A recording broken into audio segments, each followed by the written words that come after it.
नमस्कार दोस्तों, online education channel में मैं मोहित आपका स्वागत करता हूं। आज हम लास्ट वीडियो में जो पढ़ाया था ब्लड, उसका और बचा हुआ है शेष भाग, उसको आज पढ़ेंगे। तो आइए पहले रिवीजन करते हैं जो हमने लास्ट वीडियो में पढ़ा था। ब्लड,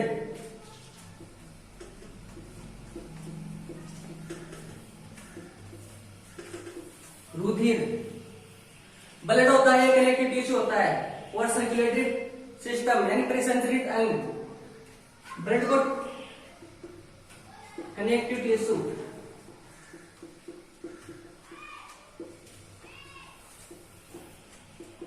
संयोजी ऊतक बोलते हैं।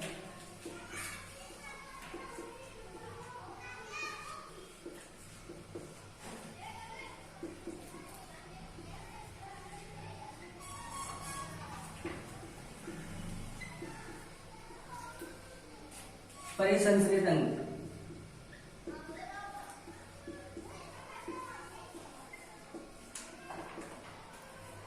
अब ब्लड के अंदर क्या क्या मिला होता है?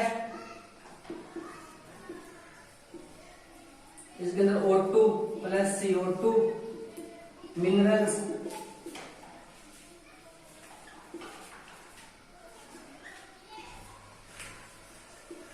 यूरिन, ETC ब्लड के अंदर मिले हुए होते हैं। जो यूरिन होता है ये ब्लड में किस काम में होते हैं? इसको त्याग दिया जाता है बाद में।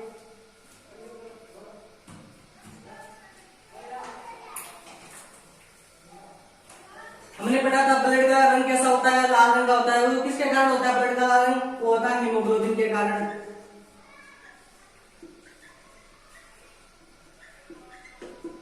हीमोग्लोबिन के कारण रेड रंग होता है। ब्लड का। और ब्लड के दो पार्ट होते हैं,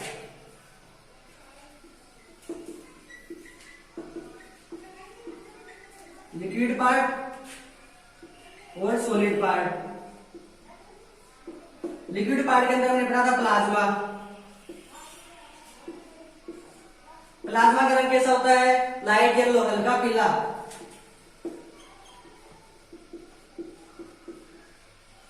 ये किसके कारण होता है प्लाज्मा का लाइट येलो कलर? ये होता है बिलीरुबिन के कारण। बिलीरुबिन के कारण, सॉरी, बिलीरुबिन के कारण इसका रंग हल्का पीला होता है। और जो सॉलिड पार्ट है उसमें है सेल्स। सेल्स हमने पढ़ी थी उस दिन, तीन प्रकार की होती है, आरबीसी, डब्ल्यूबीसी और platelets. RBC red blood cells, WBC white blood sales और प्लेटलेट्स बिंबाणु। आरबीसी होता है, इसका जो साइंटिफिक नेम होता है वो होता है एरिथ्रोसाइट्स, और डब्ल्यूबीसी का होता है ल्यूकोसाइट, और प्लेटलेट्स बिंबाणु इसका होता है थ्रोम्बोसाइट्स।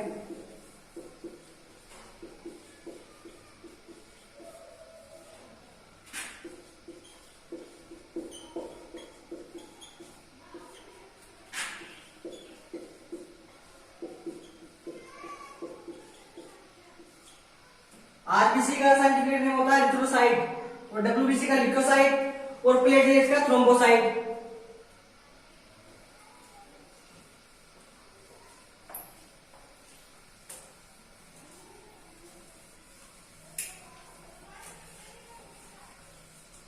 और एक quantity of RBC,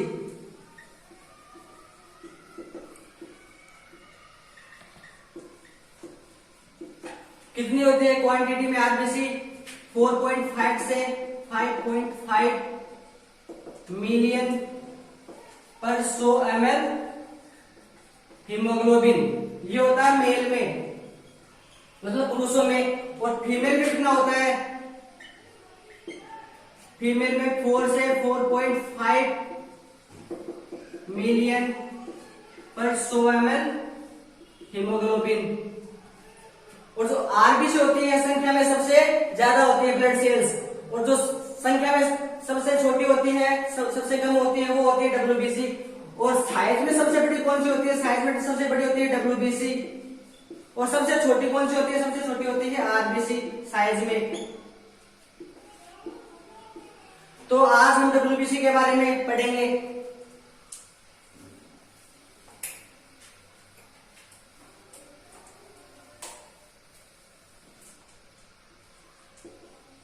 WBC,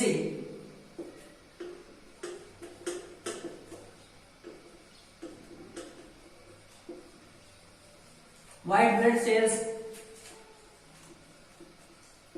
leucocyte, ये होता है WBC का साइंटिफिक नेम। क्वांट साइज में आरबीसी सबसे छोटी और WBC largest blood cell, WBC यानी साइज में सबसे बड़ी होती है WBC और इसका आकार अनिश्चित होता है।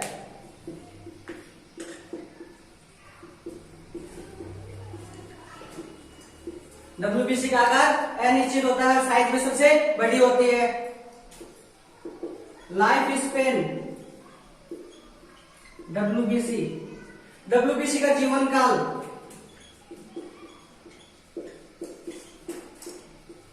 WBC का जीवन काल होता है 2 से 5 दिन।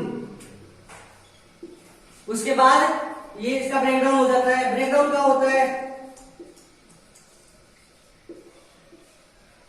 ब्रेकडाउन यानी टूटना, इसका ब्रेकडाउन होता है ब्लड में, रक्त। और वापस पुनर्निर्माण का होता है WBC का, वापस पुनर्निर्माण होता है WBC का ब्लड में।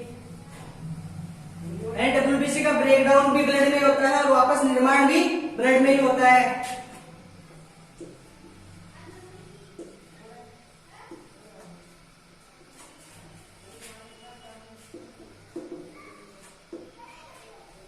रिकंस्ट्रक्शन,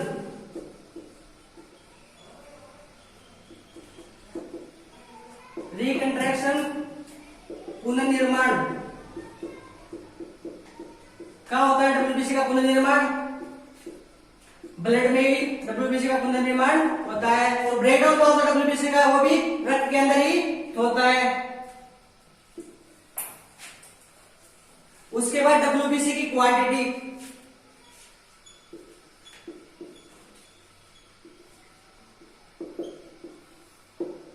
कितनी होती है WBC? वो होती है 8,000 से 10,000 पर 100 ml हीमोग्लोबिन। ये फीमेल में और मेल में सेम ही होती है। फीमेल में भी 8 से 10,000 पर 100 ml हीमोग्लोबिन और मेल में भी 8 से 10,000 पर 100 ml haemoglobin.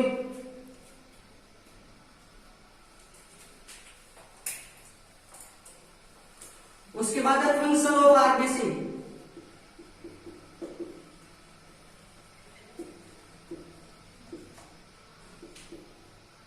Function of WBC, sorry, function of WBC का कार्य। WBC क्या कार्य करती है? WBC हमारे शरीर में रोग प्रतिरोधक क्षमता को बढ़ाती है, immunity system.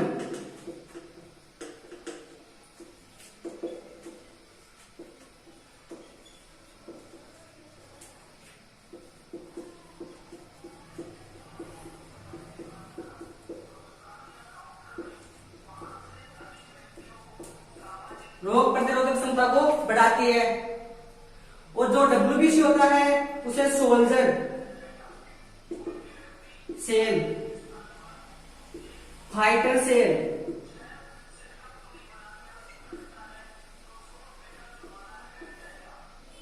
Number 3 bodyguard cell,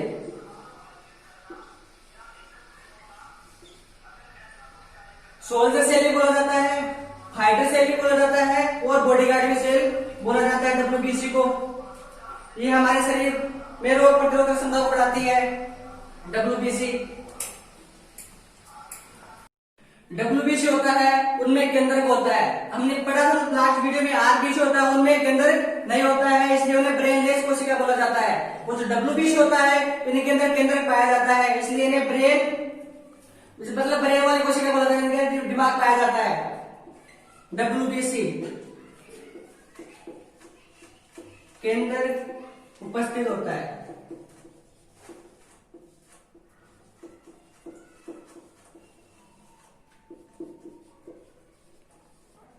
nucleus केंद्र इनमें उपस्थित होता है डब्ल्यूबीसी में, इन्हें ब्रेन वाली कोशिका बोला जाता है।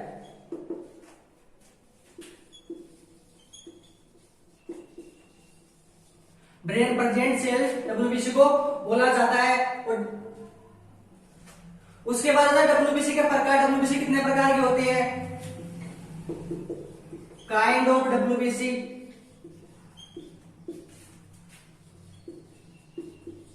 डब्ल्यूबीसी के प्रकार। डब्ल्यूबीसी के दो प्रकार होते हैं, डब्ल्यूबीसी के दो भाग होते हैं।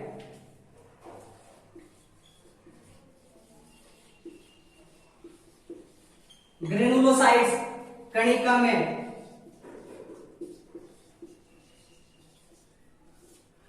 ग्रेनुलोसाइट कणिका में, एग्रेनुलोसाइट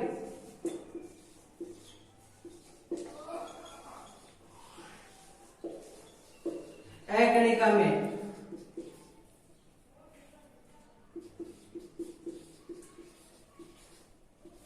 कणिका में डब्ल्यूबीसी सेल्स।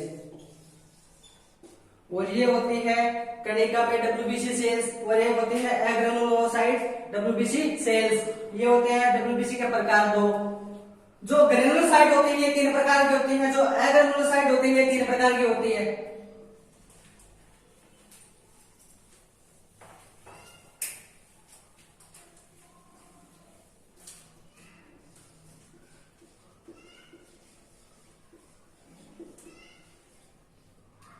ये 3 प्रकार की होती है। Basophils, number 1 basophils, number 2 neutrophils, और नंबर 3 पे आता है एसिनोफिल्स।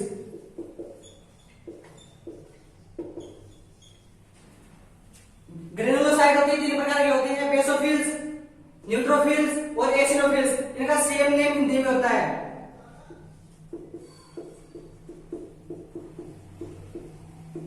बेसोफिल्स, न्यूट्रोफिल्स और एसिनोफिल्स।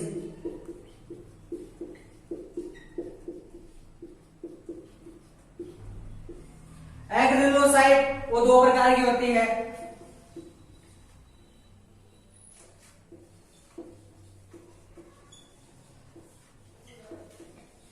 एग्रेनुलोसाइट्स कणिका में कोशिका ये 2 प्रकार की होती है। Monocytes, lymphocytes.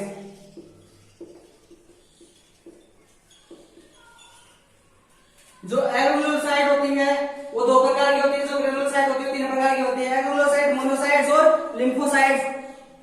अब बेसोफिल्स कहाँ काम आती है, न्यूट्रोफिल्स कहाँ काम आती है, एसिनोफिल्स कहाँ काम आती है, और जो मोनोसाइट और लिम्फोसाइट ये कहाँ काम आती है, इनके हम कार्य पढ़ेंगे आगे।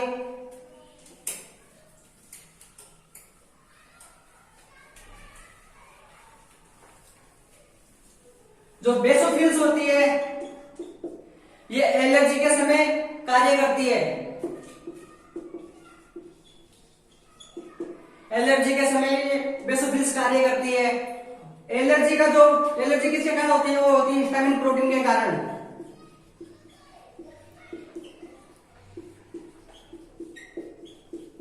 हिस्टामिन प्रोटीन के कारण एलर्जी होती है। और ये हिस्टामिन प्रोटीन कहाँ बनता है, ये बनता है यकृत में, लीवर में। न्यूट्रोफिल्स ये किस काम आती है, ये आती है बैक्टीरिया जनित रोगों के कारण। बैक्टीरिया जनित रोगों में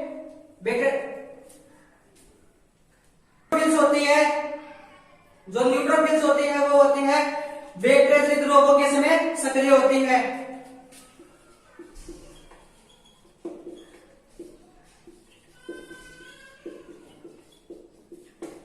जो न्यूट्रोफिल्स होती है वो जीवाणु जनित रोग के समय सक्रिय होती है।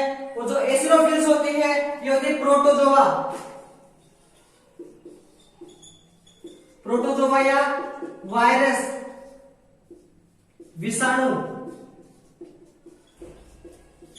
के समय एसिनोफिल्स सक्रिय होती है, और न्यूट्रोफिल्स ये बैक्टीरिया जीवाणु जनित रोग के समय सक्रिय होती है, और जो बेसोफिल्स होती है ये एलर्जी के समय सक्रिय होती है और उनके प्रति होने वाली बीमारी से हमें बचाती है। जो बेसोफिल्स होती है वो एलर्जी के समय, और न्यूट्रोफिल्स होती है वो बैक्टीरिया के समय, और जो एसिनोफिल्स होती है वो प्रोटोजोआ या वायरस के समय कार्य करती है।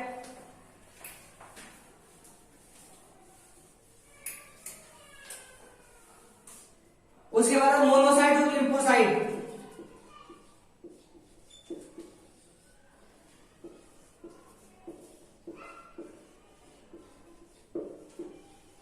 मोनोसाइट और लिम्फोसाइट ये दोनों सेल्स एक ही कार्य करती है। इन्हें एडवांस लेवल या फ्यूचर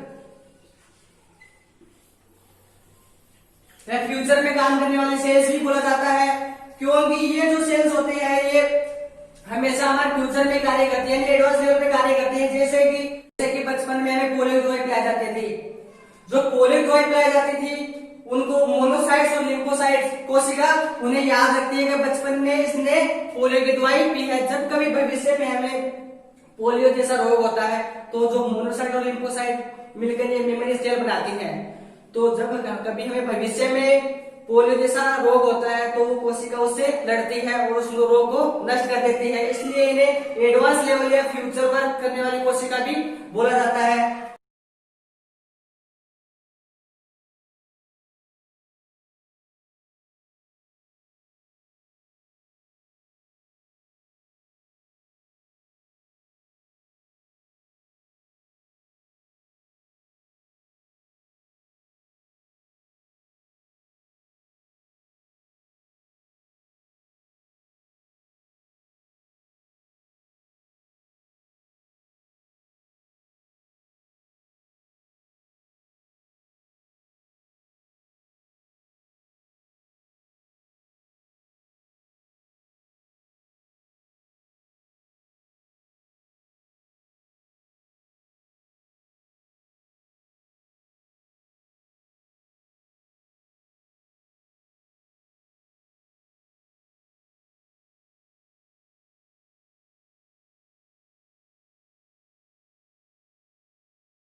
सेकेंड स्टेज के अंदर ब्लड क्लोटिंग होना स्टार्ट हो जाता है, मतलब बॉडी के अंदर ही ब्लड क्लोटिंग स्टार्ट होना शुरू हो जाता है सेकेंड स्टेज के अंदर। और थर्ड स्टेज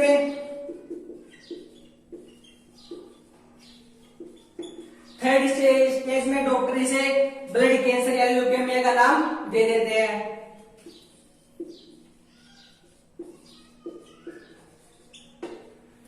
तो फर्स्ट स्टेज में तो ब्लड गाढ़ा हो जाता है, सेकेंड स्टेज में ब्लड क्लोटिंग होना स्टार्ट हो जाता है, ट्यूमर बनने लग जाती है ब्लड के अंदर।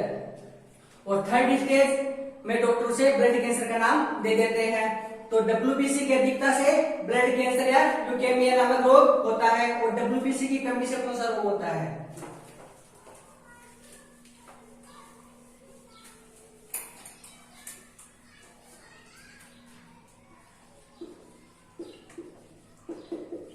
WBC minimum. डब्ल्यूबीसी मिनिमम यानी रोग प्रतिरोधक क्षमता, डब्ल्यूबीसी कम है तो हमारे शरीर में रोग प्रतिरोधक क्षमता भी कम होगी, तो हमारे शरीर में बहुत सारी बीमारियों का आक्रमण हो जाएगा, यानी मेनी डिजीज।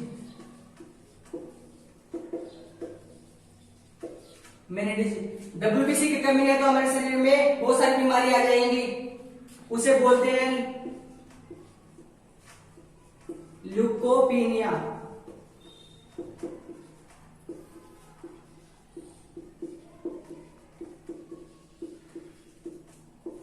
डब्ल्यूबीसी की कमी से कौन सा रोग होता है? ल्यूकोपेनिया। ल्यूकोपेनिया होगा मेनी डिजीज यानी बहुत सारी बीमारियां। डब्ल्यूबीसी की कमी से हमारे शरीर में बहुत सारी बीमारियां हो जाएंगी। अब डब्ल्यूबीसी की कमी से तो होता है ल्यूकोपेनिया, और डब्ल्यूबीसी की अधिकता से होता है leukaemia, blood cancer, HIV virus. HIV virus के समय डब्ल्यूबीसी कम हो जाती है, ना कि डब्ल्यूबीसी की कमी से एचआईवी वायरस होता है। एचआईवी वायरस के समय डब्ल्यूबीसी कम हो जाती है। HIV virus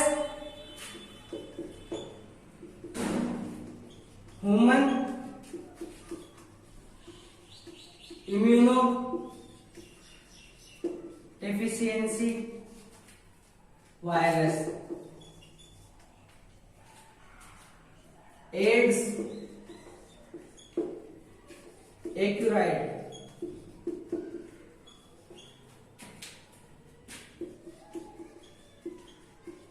immuno deficiency syndrome. HIV virus का फुल फॉर्म होता है ह्यूमन इम्यूनो डेफिशिएंसी वायरस, और एड्स की full form accurate immuno deficiency syndrome. HIV virus के समय डब्ल्यूबीसी कम हो जाती है, ना कि डब्ल्यूबीसी की कमी से एचआईवी वायरस होता है। एचआईवी वायरस इसका टेस्ट होता है, उसको बोलते हैं ELISA. ELISA enzyme linked immuno sorbent एसे।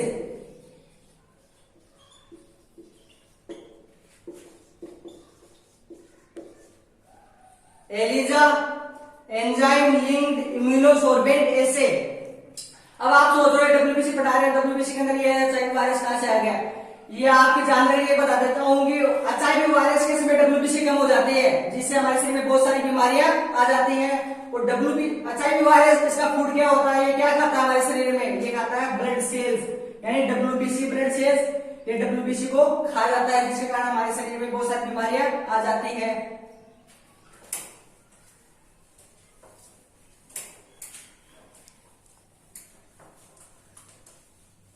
एचआईवी वायरस के क्या क्या लक्षण होते हैं?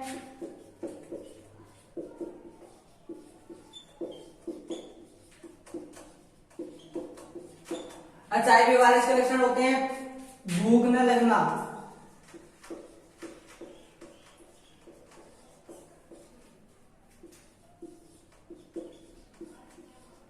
बीमारियों का समूह,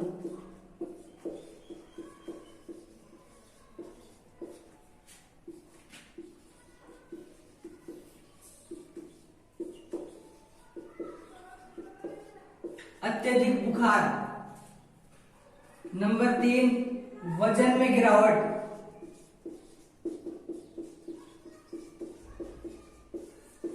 एचआईवी वायरस के क्या कैरेक्टर होते हैं? भूख नहीं लगती है और बीमारियां हमारे शरीर में आक्रमण कर देती हैं। बहुत सारी बीमारियां रहती है हमारे शरीर के अंदर और अचानक ही एकदम ही शरीर में वजन में गिरावट आ जाती है। ये होते हैं एचआईवी वायरस के लक्षण। और एचआईवी वायरस कैसे फैलता है?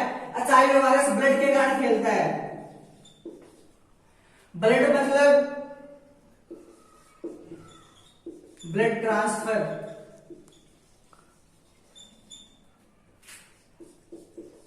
इन्फेक्टेड नीडल, रक्तदान। अगर किसी व्यक्ति को एचआईवी वायरस हुआ, उसे वो ब्लड ट्रांसफर कर दिया, रक्तदान कर दिया उसने, तो जिसने वो रक्त लिया है उसके भी एचआईवी वायरस हो जाएगा। इन्फेक्टेड नीडल, संक्रमित सुई।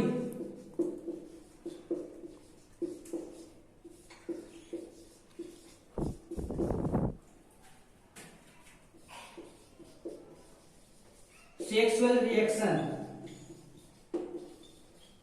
प्रजनन क्रिया।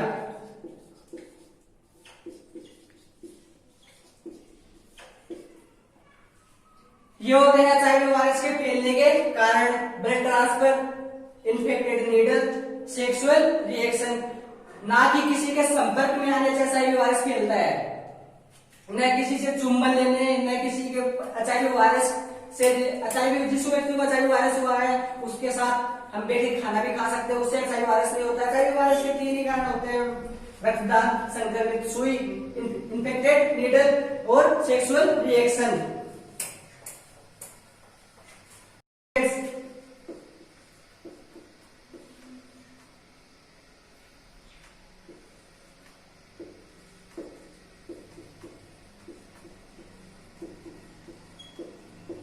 प्लेटलेट्स, बिंबाणु। इसका वैज्ञानिक नाम होता है थ्रोम्बोसाइट्स।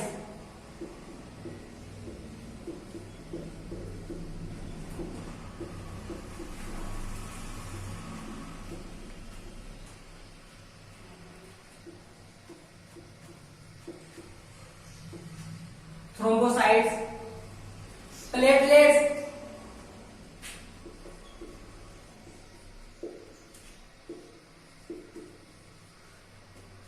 प्लेटलेट्स हमारे शरीर में क्या कार्य करता है? ये कार्य करता है ब्लड क्लॉटिंग का। Platelets, blood clotting, quantity of platelets.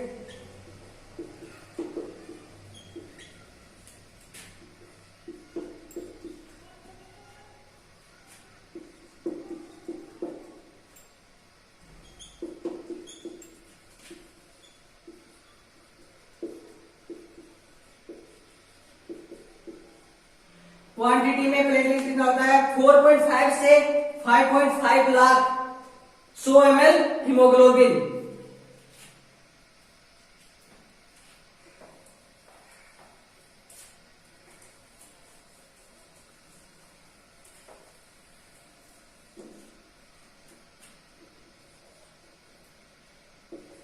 Platelets की कमी से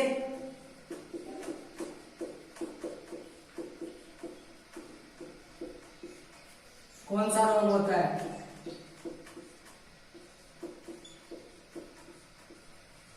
प्लेटलेट्स की कमी से कौन सा रोग होता है? प्लेटलेट्स की अधिकता से कौन सा रोग होता है?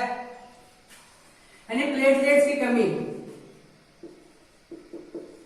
प्लेटलेट्स मिनिमम है हमारी बॉडी में, तो रक्त का थक्का हमारे शरीर के अंदर नहीं बनेगा। अगर हमें चोट लग जाएगी तो रक्त बहता जाएगा, रक्त का थक्का नहीं बनेगा प्लेटलेट्स की कमी से।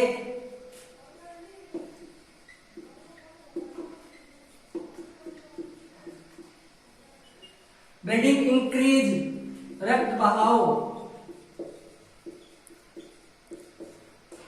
प्लेटलेट्स की कमी से, प्लेटलेट्स की अधिकता से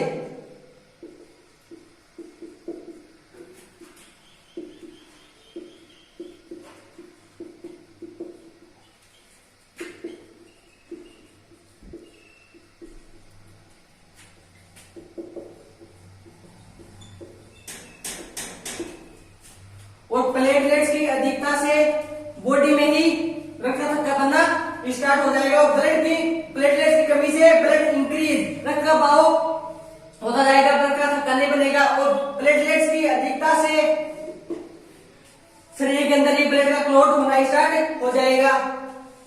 और ब्लड तो रक्त का थक्का बनाने वाले फैक्टर कौन कौन से होते हैं और रक्त का थक्का न जमाने वाले कारक कौन कौन से होते हैं, अब हम उनके बारे में पढ़ेंगे।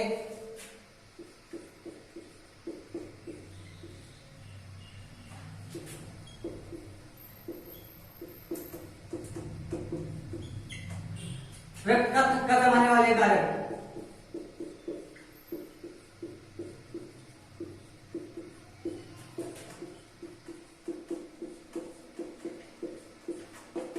रक्त का थक्का जमाने वाले कारक कौन कौन से होते हैं? नंबर 1 कैल्शियम,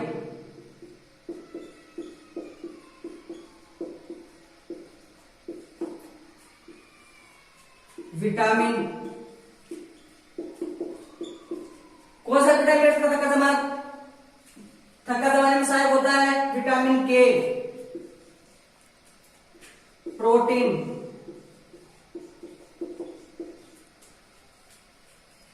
कौन सा प्रोटीन कितने पर कौन कौन से प्रोटीन होते हैं? Thrombin, prothrombin, fibrin, fibrinogen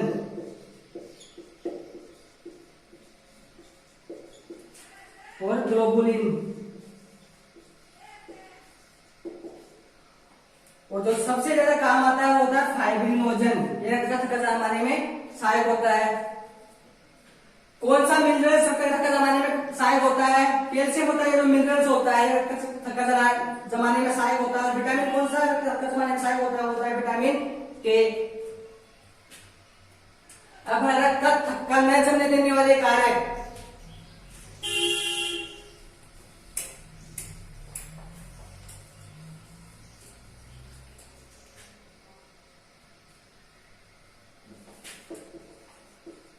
anti factor blood clotting, रक्त का थक्का न जमने देने वाले कारक।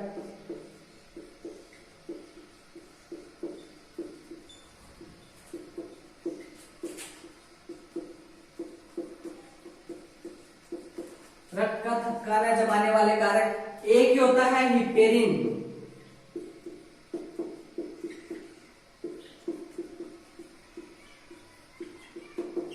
हिपेरिन रक्त का थक्का नहीं जमने देता है। हिपेरिन हमारी बॉडी में पाया जाता है। अगर हिपेरिन हमारी बॉडी में नहीं होगा तो हमारी बॉडी के अंदर ब्लड क्लॉटिंग होना स्टार्ट हो जाएगा, जिससे हमारी मट्टी हो जाएगी। हिपेरिन होता है हमारी बॉडी के अंदर, रक्त का थक्का नहीं जमने देता है। तो आज का टॉपिक हमारा यही समाप्त होता है। अगली वीडियो में हम इनसे रिलेटेड क्वेश्चन के बारे में पढ़ेंगे। तो तब तक के लिए हमारी वीडियो को लाइक करें, शेयर करें और सब्सक्राइब करें। धन्यवाद।